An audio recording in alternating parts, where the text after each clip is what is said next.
Greetings, it's Hound Dog Steve coming to you on the 3rd of February.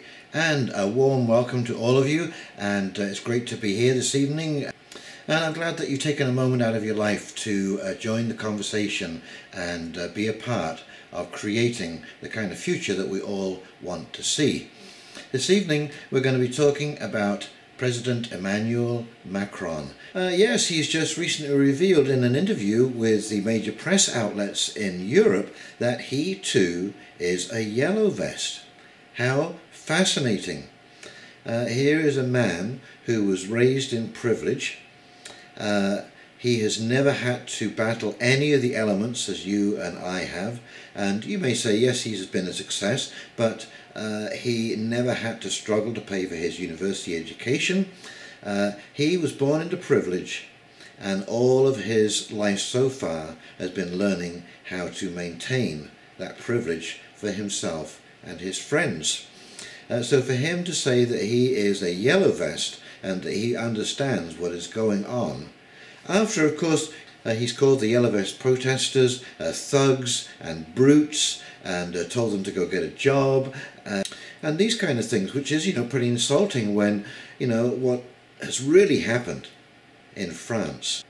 Under globalism, all of the manufacturing has been pushed out to offshore countries, and the financial centres have moved into the larger city centres, and they have then gentrified those premises, those houses, way out of the reach of the average French citizen. And so those people who used to live in the cities and work in these manufacturing plants have now moved into the rural areas, and of course there's not as many jobs there, the pay is not as good as it would be in the city, and if they do get a job in the city, they spend an awful lot of money commuting backwards and forwards to keep that job.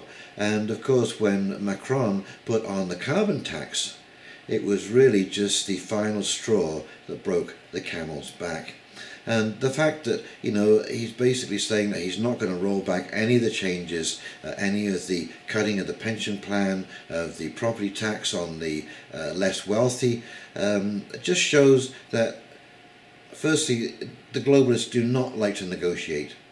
They don't like to cede any ground. It is always up to you to give up more and more ground. So you can see we're heading, I think, rapidly towards that let them eat cake moment, and they just don't see it. And you'll see, by these couple of news clips that I found, that they really just do not get it. And so, as we know, the globalists really only have one tool in their toolkit, and that is repression. And so you will see that, of course, as we move into the 12th week of Yellow Vest protests, and this protest is against police brutality. Okay, so let's go take a quick look at these two news items, and I'll come back and do a quick wrap-up. Okay, here we go. Okay, this is from Euronews. Macron. Mais oui, I am also a gilet jaune if it means believing in a higher pay and a more effective parliament. Well, I'm sure you're in favour of higher pay, Mr. Macron. Having previously made comments that caused controversy, French President Emmanuel Macron has again created a stir for a statement he made in a private meeting with French media. The French head of state said that he too was a gilet jaune, yellow vest, if it meant being in favour of better salaries and having a more effective parliament. Macron, who wants to improve his relationship with the press, uttered the words to a handful of journalists from Le Figaro, Paris Match and BMF-TV on Thursday while addressing the social unrest France has been experiencing for nearly 3 months. While he seldom comments on the Gilets Jaunes in public, Macron openly criticised it, saying it was a movement without fixed demands, without leaders, which had undergone several changes. The Gilets Jaunes represent the part of France that does not make a good living from its work, he said. If being a gilet jaune means being in favour of higher salaries and more effective parliament, then I am a gilet jaune, added the president. Ironically, a few minutes before, the president had pledged to be careful about the snarky comments that he's become known for. Speaking about how he hopes to solve the social crisis, the president said he remained confident that his Great National Debate initiative would work, but reiterated he would not accept any more violence. The French president is no stranger to controversy and frequently faces accusations of patronising his electorate. Okay, from The Guardian, French MPs condemn authoritarian plans to curtail Gilets Jaunes protests. Politicians on left and centre say controversial measures threaten civil liberties. French politicians have approved controversial measures that ban what the government calls brute troublemakers from street demonstrations as Gilets Jaunes vest anti-government protests enter their 12th week. There were tense and heated exchanges in Parliament late on Wednesday night, including from rebels within Emmanuel Macron's own centrist party, as deputies backed giving regional prefects, the local state security officials, the power to ban people presumed to be violent from taking part in demonstrations. The deputies on the left and some on the centre said the measures pose an authoritarian threat to civil liberties. Regional prefects rather than judges will have new powers to impose the ban. There will also be a new crime of covering your face during a street demonstration, whether with a helmet, mask or scarf, punishable by a fine of €15,000 or a prison sentence. But some MPs, even within the ruling La République En Marche party, warned the law threatened people's constitutional right to demonstrate in the street. Who are we to protect the state of law if we're weakening its essentials and fundamental principles? Asked one MP from Macron's party. Some politicians said the new law could be abused if a far-right party came to power in the future. And of course this is exactly what you have to be careful of. As ye sow, so shall ye reap. And again, The Guardian, French Yellow Vest march in Paris to denounce police violence.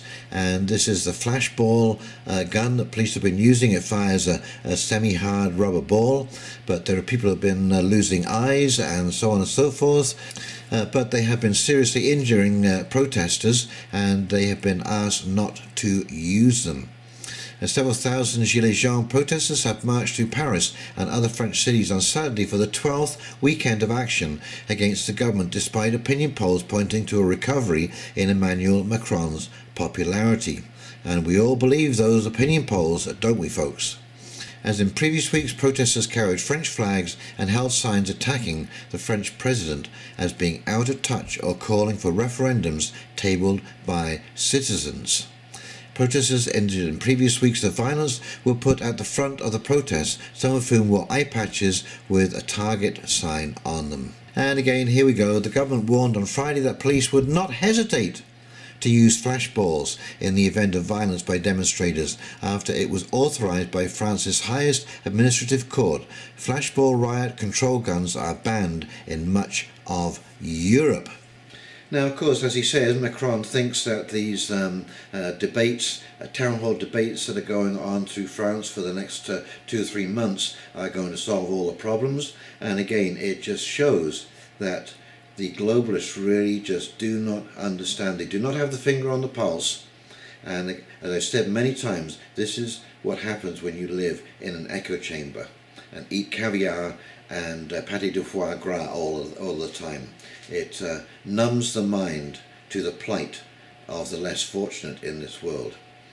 And, you know, don't get me wrong, it's not that I'm against capitalism, it's not that I am against people having businesses and earning money. Well, what I'm against is when you have a very narrow group of people with a narrow set of interests who control every mechanism there is that operates in this world, and they're operating it without care or concern as to the collateral damage as this wrecking ball goes through our society, through our economy and through our environment. That's the problem. It's not the fact that they have money that's the issue, it's the fact that they don't give a damn about anybody else. That's the problem. And I'm hoping that these videos can help turn some of this around in some very small way. But we all have to stand up against this, because I think we can see that everything that we have is being demolished in front of our very eyes. And we are not being consulted on the process. And that is another really important thing that's lacking in this whole thing. Anyway, you can leave your comment below, like and subscribe. It really helps when you click that big red button. And of course, you know, your comments are a way of reaching out to many, many other people in the world. And if you scroll down and see some of those comments, you'll find that there are some incredibly intelligent and thoughtful people who are listening and either trying to offer insight or come up with some alternative solutions to help solve some of the problems that we have in the world today. Anyway, there's no doubt about it, time is cracking on, and we need to get going, even if it means solving problems one at a time. We have to start moving forward, and we have to stop bickering with each other. And to be quite honest, I'm not altogether certain how we can do that collectively, other than I think that if we all behave in a conscientious manner and actually just follow the three cardinal rules, okay, the three laws that you cannot break. Firstly, you cannot kill anybody. Makes sense? You cannot physically hurt anybody. Makes sense as well.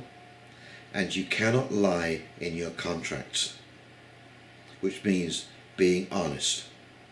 So if you follow those three laws, cardinal laws, you really can't stray very far from a good, conscientious outcome. It's as simple as that, folks. And seeing as it really is only ourselves that we can change, if we all try to live by those three rules, I'm sure that we could all bring about significant change in the world.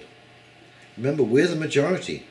None of us wants this battle that's taking place right now. None of us wants this alienation and this polarization that's being created by the media and the powers that be.